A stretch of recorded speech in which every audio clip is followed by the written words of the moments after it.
Day 48. Read the Bible in a year. Leviticus 14 and 15. Leviticus 14. The Lord spoke to Moses, saying, This shall be the law of the leper in the day of his cleansing. He shall be brought to the priest, and the priest shall go out of the camp. The priest shall examine him. If the plague of leprosy is healed in the leper, then the priest shall command them to take for him who is to be cleansed 2 living clean birds, cedar wood, scarlet, and hyssop. The priest shall command them to kill one of the birds in an earthen vessel over running water. As for the living bird, he shall take it, the cedar wood, the scarlet, and the hyssop, and shall dip them and the living bird in the blood of the bird that was killed over the running water. He shall sprinkle on him who is to be cleansed from the leprosy 7 times, and shall pronounce him clean, and shall let the living bird go into the open field. He who is to be cleansed shall wash his clothes, and shave off all his hair, and bathe himself in water, and he shall be clean. After that he shall come into the camp, but shall dwell outside his tent 7 days. It shall be on the 7th day that he shall shave all his hair off his head, and his beard, and his eyebrows. He shall shave off all his hair. He shall wash his clothes, and he shall bathe his body in water. Then he shall be clean. On the 8th day he shall take 2 male lambs without defect, 1 ewe lamb, a year old without defect, 3/10 of an ephah of fine flour for a meal offering, mixed with oil, and 1 log of oil. The priest who cleanses him shall set the man who is to be cleansed and those things before the Lord at the door of the tent of meeting. The priest shall take 1 of the male lambs and offer him for a trespass offering, with the log of oil, and wave them for a wave offering before the Lord. He shall kill the male lamb in the place where they kill the sin offering and the burnt offering in the place of the sanctuary. For as the sin offering is the priest's, so is the trespass offering. It is most holy. The priest shall take some of the blood of the trespass offering, and the priest shall put it on the tip of the right ear of him who is to be cleansed, and on the thumb of his right hand, and on the big toe of his right foot. The priest shall take some of the log of oil and pour it into the palm of his own left hand. The priest shall dip his right finger in the oil that is in his left hand, and shall sprinkle some of the oil with his finger 7 times before the Lord. The priest shall put some of the rest of the oil that is in his hand on the tip of the right ear of him who is to be cleansed, and on the thumb of his right hand, and on the big toe of his right foot, upon the blood of the trespass offering. The rest of the oil that is in the priest's hand he shall put on the head of him who is to be cleansed, and the priest shall make atonement for him before the Lord. The priest shall offer the sin offering and make atonement for him who is to be cleansed because of his uncleanliness.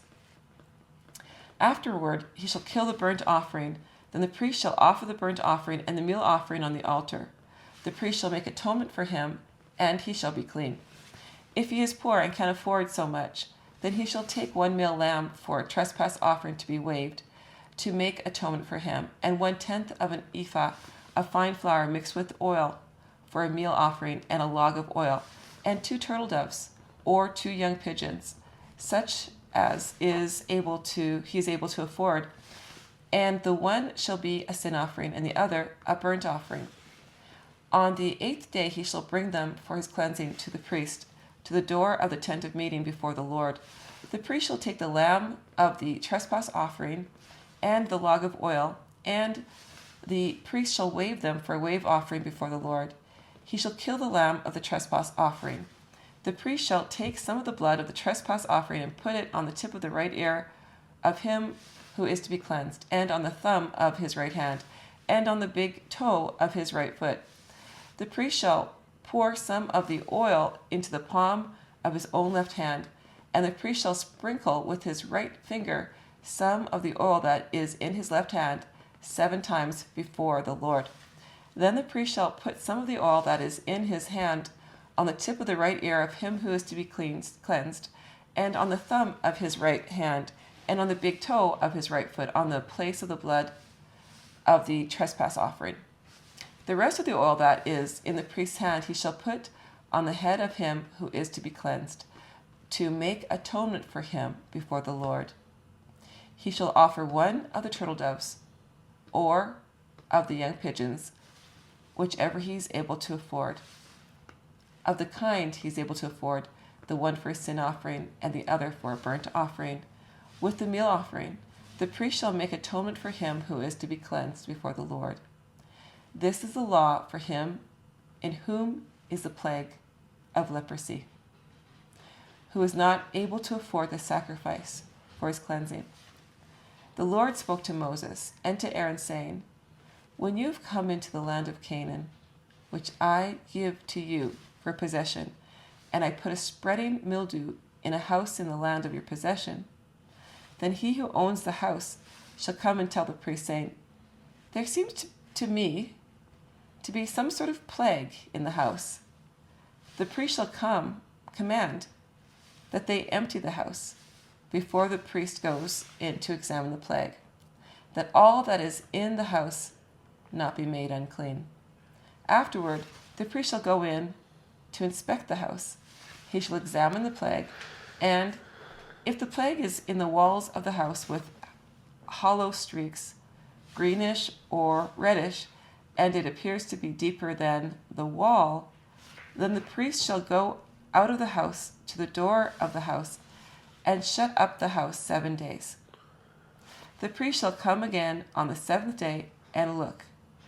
If the plague has spread in the walls of the house, then the priest shall command that they take out the stones in which is the plague and cast them into an unclean place outside of the city. He shall cause the inside of the house to be scraped all over. They shall pour out the mortar that they scraped off outside of the city into an unclean place. They shall take other stones and put them in the place of those stones.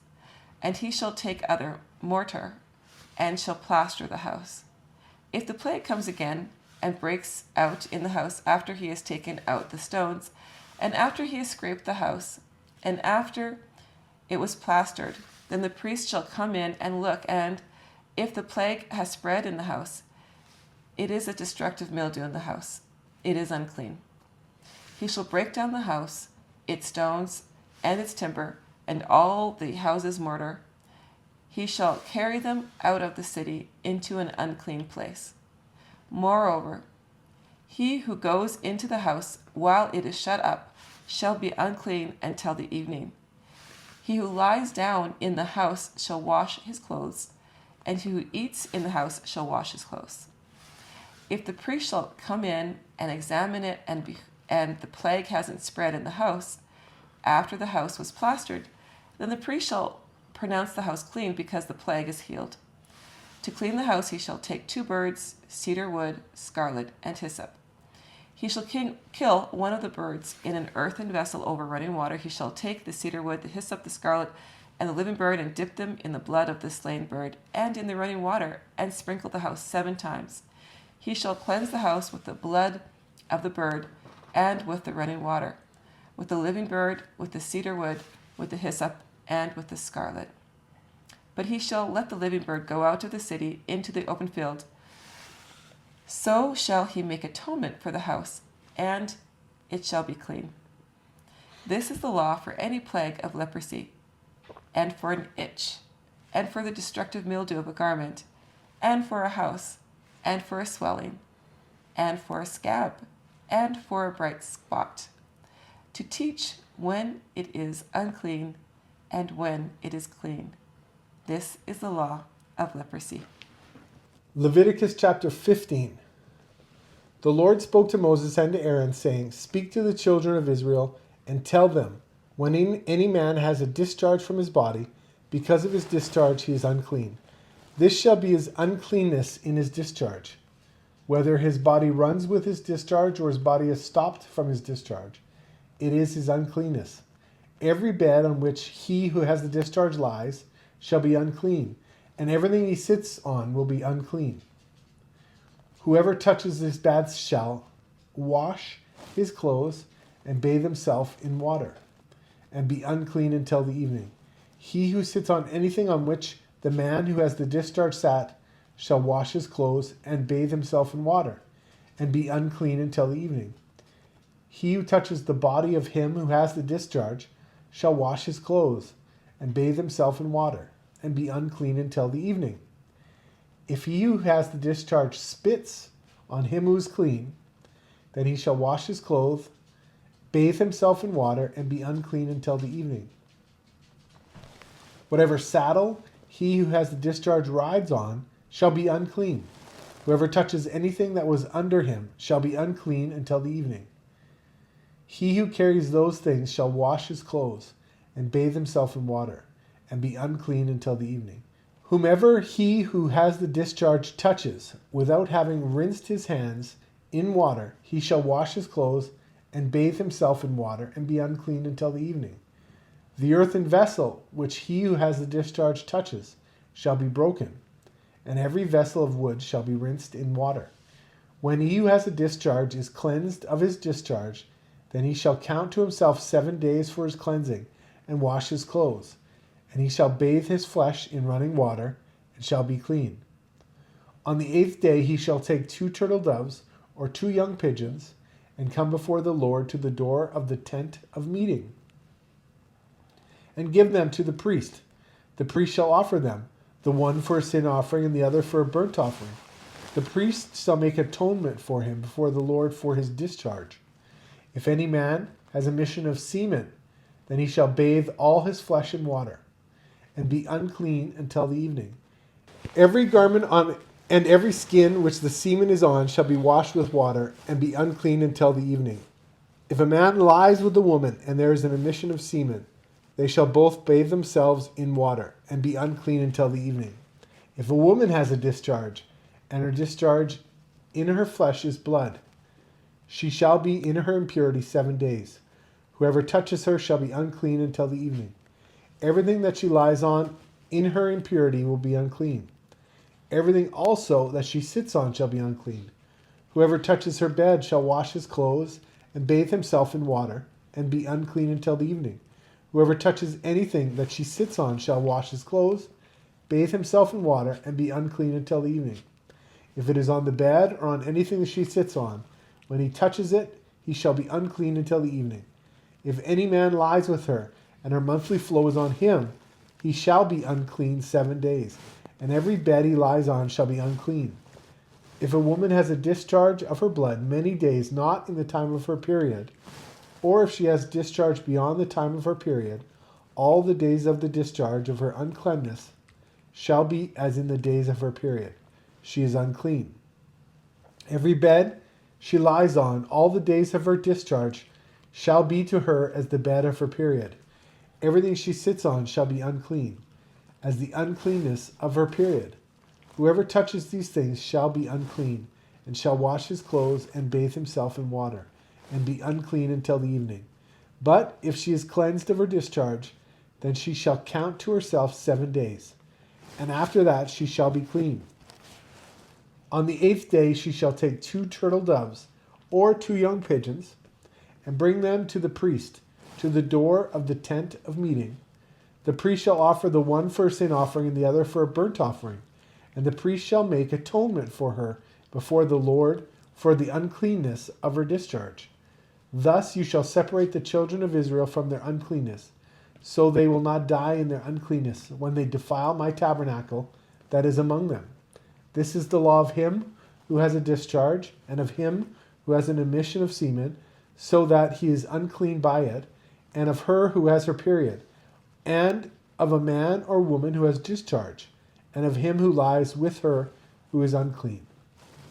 Well, it's interesting. There's a lot of monotonous reading when it comes to this, but one thing that stood out to me was this idea that the leper had to have sacrifices offered for his cleansing. And a leper would have been living on his own, secluded away from everyone, and anything he would have touched would have been unclean. So that tells me that someone else would have had to get the offerings for God. And it really reminds me that as mankind, as humans, we need to take care of one another, take care of family, because we need help. We all need help, regardless of the situation we're in. We all need help coming closer to God. And there was a lot of sacrifices that were made on behalf of the leper. And then there was other things that were done for the houses that had mold in them or other things in them. And then there was other types of ceremonial cleansing or cleansing type things that had to be done when it came to women who were on their period and men who were with the women. And there's just a lot of different rules that were put in place for different reasons, which God had a bigger plan for. Mm-hmm. But it's so interesting to see how he made sure that people were justified and then sanctified so that they could be in his presence, that there's a holiness, a cleanness, and a purity throughout all of this, that I'm seeing that there's a purity that God wants us to have when we present ourselves to him. Yeah, that's great. See you again next time.